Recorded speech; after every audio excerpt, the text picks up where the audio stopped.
Zure ideia izan zen, denda jartzea. Ez geunden pozik, kuarto ziztrin hartan.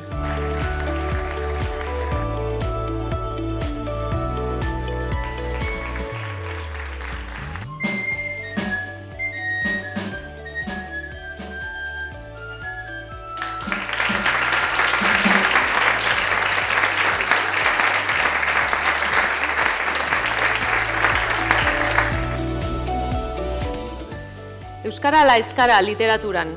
Izen hori jarri diogu jardunaldiari. Nik usteia 15 urte hauetan lortu degula Euskal Herriko txoko desberdinetatik jendia gerturatzea gure herrira eta hori erreferentzia. Eta txiki-txikitatik gogoratzen naiz pitxintxura sartzen eta liburuak erosten jostailuak.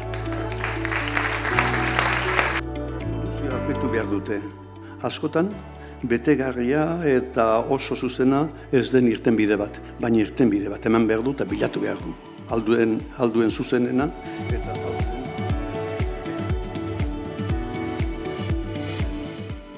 Horrela akreditaran ez edotea, azkenean bertatik bertara bizitzea eta askoz mamitxua, baina hola txego horretu zego eta nik uste probetxoa etako digula baldintza hauetan.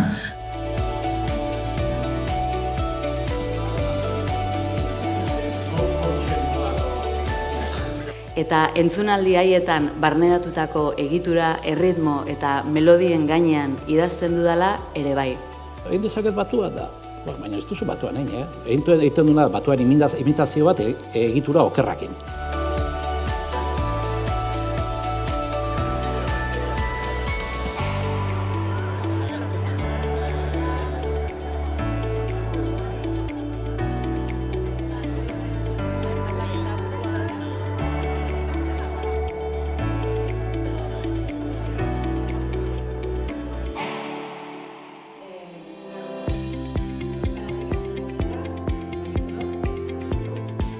Bere lanetako asko itzuli izan dira beste hizkuntza batzuetara. Txala da inork ez duelako irakurtzen eta al guzti duna da hizkuntzarekin daukan harremanarekin mundua aldatu dezakelako. Publiko batentzat gauza berria da eta ziur asko ez ezaguna. Baina ez bakarrik euskarazko zientzia fikzioa, baizik eta euskarazko literatura eta euskal gizartea.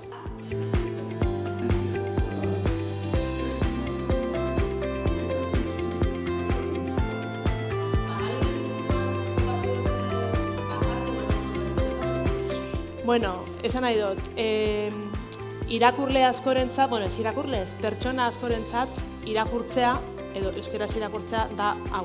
Ikasle bat, hilabete eskase, daramagu saioekin eta 3 liburu irakurri dituena. Ostras, hori zoriondu egin behar dut, ez? Egin baldin badu Julio Cortázarrek eta idatzi baldin baditu historiako ipuinik onetariko batzuk, nik pentsatzen dut guk ere apaltasunez egin dezakegula.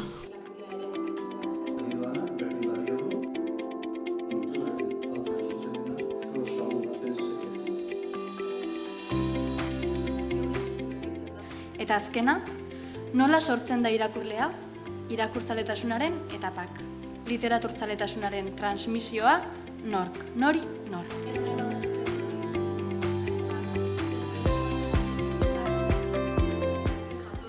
Dominus vobiscum. Et cum spiritu tuo.